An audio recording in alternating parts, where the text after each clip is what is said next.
far away from the clamorous realm of the city. How might one endure within the tranquil fields of the countryside? This hath become a vexing matter for many a soul. Yet the maiden within the moving picture showeth unto us what truly may be called the life of pastoral grace. She maketh use of the resources of the deep mountains, the banana tree, as the chief sustenance of fowls and ducks, thus not only sparing much expense, but the flesh of the reared birds becometh firm and strong, sweet of taste and most delightful. When the year's end and festivals do arrive, she selleth a flock, and thereby earneth a fair sum. By planting greens herself she provideth for her own mead, thus saving the cost of purchase. On the hill there groweth grass most pleasing unto cattle. To cut but a little is enough for the beasts to feast well. Now that the price of beef hath soared aloft, to raise them grown bringeth forth a worthy price in market. At the same time she keepeth some pigeons, to sell for coin and profit, or to eat herself, thus nourishing the body with vigor. Verily, daily life, food, drink, and all its needs doth ever require silver. In the pond, the soft-shelled turtles have already grown full, to catch some at random and sell in the market. There is no fear of lacking gain for the day. It seemeth that to live a life of pastoral delight, one must needs make wise use of all resources, and ensure a stream of steady income. Only thus may the rustic life be long sustained. And lo, in the vision, the busy maid Ming Yao at early morn doth begin once more her day of earning. Ming Yao cometh unto the pond's edge. She layeth down her basket, and with ease steppeth into the water, feeling the cool embrace of the pond.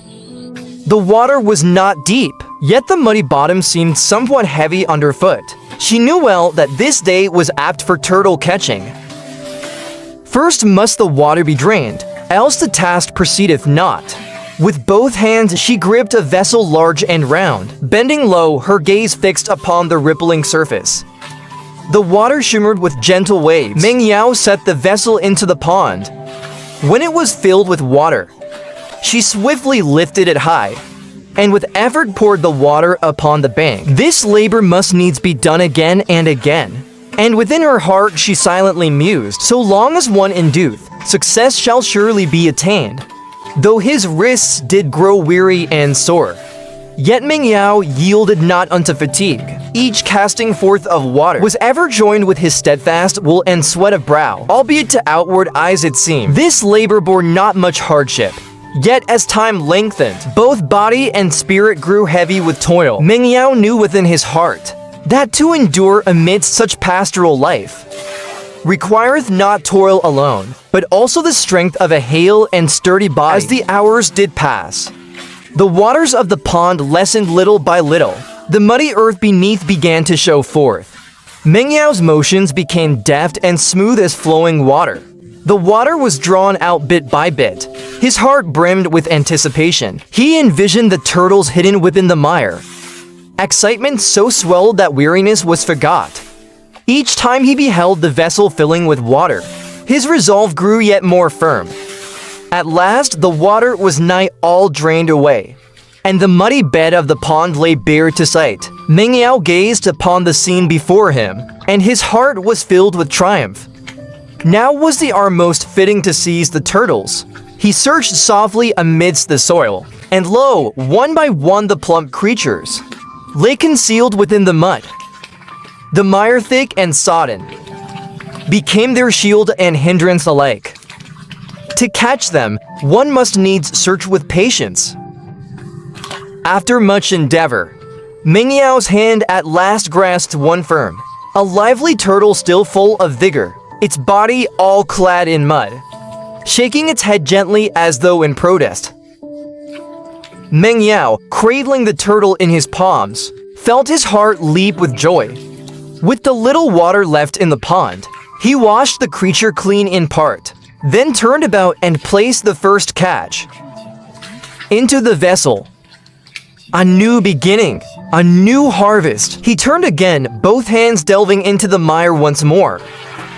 Fortune now arrived, and none might bar its way. As his hands did search within the mire, Meng Yao once more seized a plump turtle.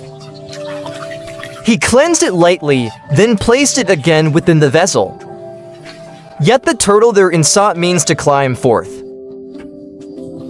It seemed that the hollowed vessel could not wholly hinder the creature's escape. Fortune was that Meng Yao, while searching for turtles, kept his ears keen to every sound and his eyes wide to every path, thus permitting not such mishap to befall. By this our Meng Yao was clad in garments all besmirched with mud, appearing like a man of clay, yet still within the mire he ceaselessly groped with both hands for turtles. The joy of turtle catching had long made him heedless of soiled attire, but then are turtles truly of fine savor. Their flesh is tender, firm of texture, soft upon the tongue, fresh and delicious, be it braised in red sauce, or stewed with sweet herbs. It ever becometh a dish most noble, most fitting for the cold days of winter. The turtle is rich in nourishment, containing protein of the finest kind, and minerals such as calcium, iron, and zinc, and ward against anemia. It holdeth also the family of B vitamins. Yet one must take heed, for turtle is a food of high protein. Those plagued with gout should partake but little. And forasmuch as turtle nourisheth greatly, they of weak spleen and stomach should not consume to excess, lest indigestion arise. Moreover, wild turtles are creatures protected and must not be taken, while those raised by human hand are dear in price, selling for many tens of coins per gin. And the brood that Meng Yao hath reared proves by weight that each turtle is plump and full. Thus may they be sold for fair and worthy sums, for turtles are born to hide within the muddy earth, delighting much in burrowing soil, taking the mud as their natural shelter.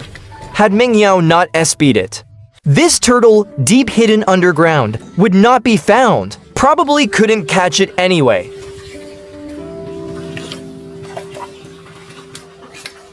Looking at the plump soft-shell turtle in her hands, Meng Yao smiled. She touched it again and again, thinking to herself, it still can't escape from the palm of my hand. She placed it into a tray already filled with soft-shell turtles. Meng Yao turned around and continued at the same spot. She reached in with both hands, throwing away the excess mud. She reached in again and caught another plump soft-shell turtle. You know, each soft-shell turtle caught means another income. How could Meng Yao not be happy? The tray of soft-shell turtles was already quite full. She first put it away in the loft, otherwise the turtles might crawl out. After returning to rural life, Meng Yao finally understood the importance of making money. Every day, she rose early and worked late, busy and hardworking. Everything was for money. Earning money and loving herself always came first. She was not like others who only daydream, spending big just to comfort themselves, living in fantasies of making money. Meng Yao didn't like empty talk. She preferred action. She deeply understood that relying on others is at best just a fleeting illusion. No one is truly reliable. You can only rely on yourself. Even if relatives are rich, it's still theirs. Only the money you earn yourself truly belongs to you. If you want to live with dignity, you need savings in your hand. In this realistic society, not all friends are worth keeping close. People's hearts are hidden behind their stomachs. Even the best relationships can sometimes be an illusion. When you're in real trouble, few will truly lend a helping hand. Life without money will surely be difficult. If you want to live well, you definitely need money. So never waste your youth when you should be striving and working hard. Don't just idle away each day, like a monk who only beats the drum for the day, living only for the moment, drinking when there's wine. Man has 3 declines and 6 forgettings. You will never know when disaster will descend upon you or upon your family. For example, illness, unemployment. Suddenly, All this requires money to support your future. As others said well, whether your temper is big or not depends on your financial strength. With money, you can hold your head high before everyone. Straighten your back. Without money, wanting others to respect you, that is wishful thinking. Diligent and capable Meng Yao knows this deeply. He works hard every day to earn money, although very bitter. But days without money are even more bitter. As the catching comes to an end, Meng Yao cleaned all the caught soft-shelled turtles, put them into a bucket, went home and changed clothes, then hurriedly looked for a good place to sell the turtles. Since the market was relatively far, and today was not a market day, the market crowd was not large. Meng Yao simply set up a stall at a three-way intersection. Just after setting up, he attracted many onlookers. Those who liked it bought one or two without hesitation. After all, many things are sold, but people selling turtles are still relatively few. Not to mention, turtle is a good thing, and there are quite many who like to eat turtle. At this time, a big brother stood before Meng Yao, looked at the turtles in the tray, extremely delighted. Recently overworked, had not nourished his body for a long time. It was right to buy one or two turtles to stew soup and enjoy a good meal. Such fresh turtles are really not available in ordinary markets. Those who know the value and whose economic condition is a little better will all buy one or two. Occasionally improving life, rewarding oneself and one's family well is also worthwhile. The flow of people was relatively small. Even good things went unnoticed. Meng Yao toward this situation was already accustomed. As time passed, occasionally someone came to buy turtles. The waiting time was always long, nearly half a day. Meng Yao finally sold out all his turtles.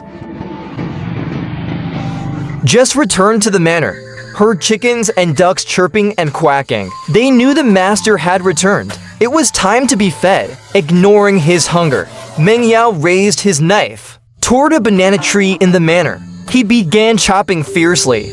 He would use this banana tree to make food for the chickens and ducks.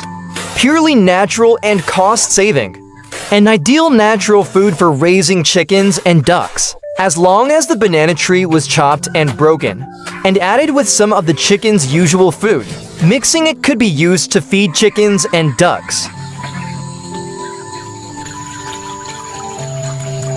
The next morning, the sunlight was already shining on the land. Yesterday selling turtles, Meng Yao earned quite a sum, and today, after finishing breakfast, he planned to build an ideal home for the pigeons. The cattle at home also could not be neglected. On the back mountain there were plenty of leaves. As long as one batch was harvested back, it would be enough for the cattle to eat one meal. And the native chickens, hungry for a whole night, also needed feeding at this time. The ducks in the duck shed were also quacking from hunger. Meng Yao busied himself in an orderly way. This almost became a part of his daily life. Just after finishing all this busy Meng Yao carried bamboo poles one by one. Casually, these bamboo he trimmed into the shape he wanted. Using the trimmed bamboo, built a simple shed in the vegetable garden, convenient for the vegetables to climb as they grew. Meng Yao was either busy every day, or on the way to being busy. With a healthy body, he had the capital to make money. With great effort, he finished everything. Meng Yao did not stop. Next, Meng Yao would build a wooden box for the pigeons, for them to live in. Since he had never raised pigeons before, regarding pigeon feeding, Meng Yao did not have much experience, so he caught some pigeons to feed. As a trial, once he had enough experience, he would raise a large number of pigeons to gain economic income. First making the basic frame of a wooden box, then laying wooden boards on it, fixing them firmly with nails.